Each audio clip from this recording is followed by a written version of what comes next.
Bugün buğlama pişirəm. Buğlamaya qatılacağım ingredientlər pomidordur, soğandır, biberdir, yəni şirin biberdir, acı biberdir, sarımsaqdır və ən əsasını göstərəcəm. Dananın belətidir. Dananın belətindən eləyəcək. Ədviyyat olaraq da duz öz yerində, qırmızı istiyor, qara dəndən istiyor, diri istiyor, sarımsaqdır. Çox yerlərdə qatmırlar dəfnə yarpağını. Bu yaxınlarda bir yerdə bir buğlama yedim, orada dəfnə yarpağı var. Ona görə bugün dəfnə yarpağı qatacaq.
Kuyruktur. Ben et yemeklerinde kuyruğu katmayı çok seviyorum.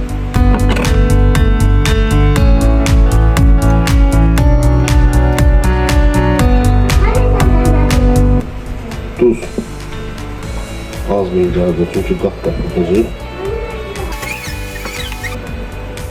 Kuyruk.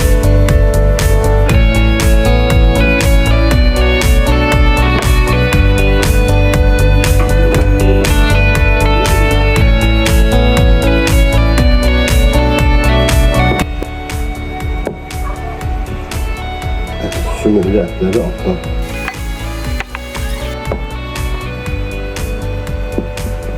Üstünden doğrayanda bilmiyorum fikir verdiğiniz yerden pomidorun bir hissəsini halda bir hissəsini xırda doğradım.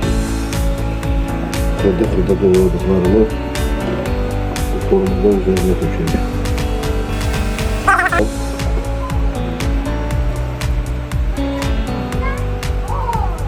Sarımsak,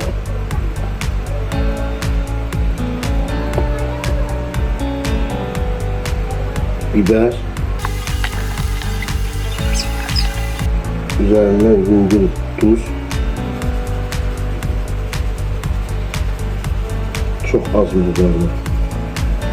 Çünkü her katına teşebbüs diyelim ki katılır. Üzerine əzilməmiş, üyüdülməmiş istiyor, qar istiyor.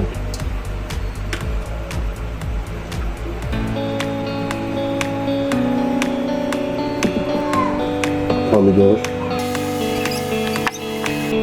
ve yeniden et.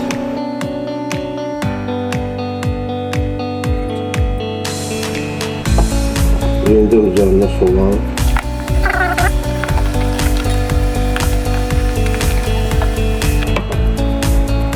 Biber,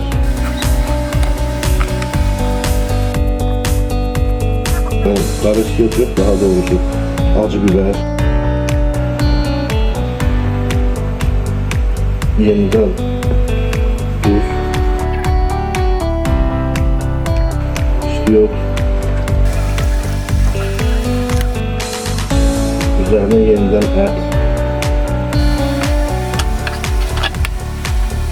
üzerine yeniden halda doğradığım pomidorlar.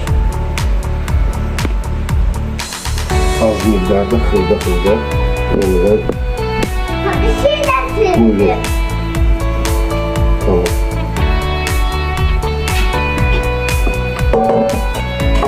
üzerine az miqdarda çünki alta çox çəkmişdir. Buyurun. Nazik miqdarda buradan nazik daha doğrusu. Və sonda üzərinə 2 yarpaq yaxud 3 yarpaq dəfnə yarpağı qoymaq mənə elə gəlir ki, xüsusi dad verəcək. Bunu belə hazır elədiyindən sonra əlavə olaraq əlavə heç bir şey ehtiyac yoxdur. Sonunda hər qata tuz qatmışam. Üzərinə də bir miqdar tuz qatandan sonra üzərinə təmiz bulaq suyu istifadə edəcəm. Siz nəyi tapsaq onu istifadə edin. Təmiz bulaq suyu.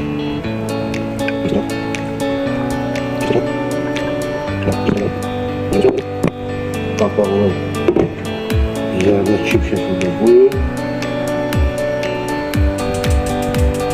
gazı yandırıp yan kurda üzerine koyursan təxminən 2 saata mənə də gəlir ki, tam biz istəyən kimi pişir. Mən əslində çox yerdə görmüşəm bunu. Görmüşəm ki, bəzi yerlərdə onun üzərinə peson tökürlər. Bu əslində düzgün.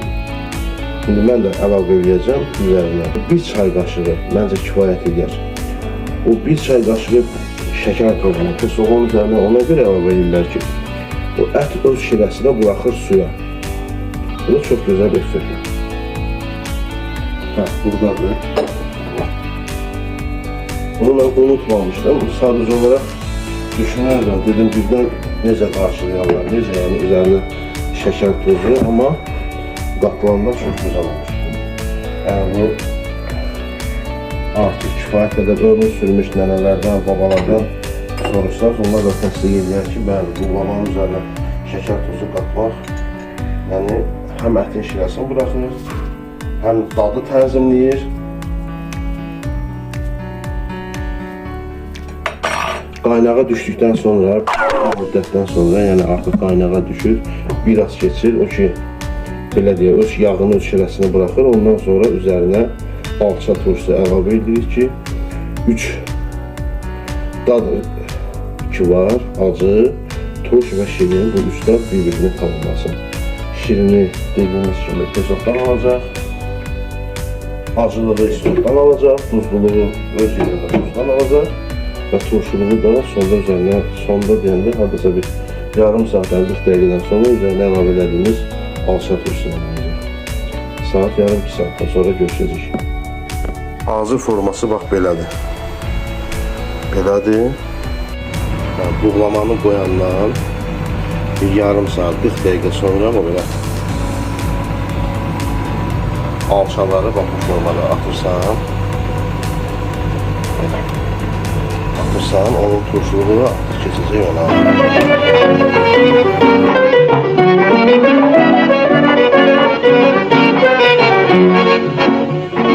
Kız sevdim nargile, tuttum şirin dile, dedim gel əhd eləyək, canan dedi belə. Sevmirəm, sevmirəm, sevmirəm, yok, yok, yok. Qadanı mən alıb başına dolanım, durulum bulanım, ay qız, ay qız. Qadanı mən alım başına dolanım, durulum bulanım, ay qız, ay qız. Neçə gündür inan yata bilmirəm,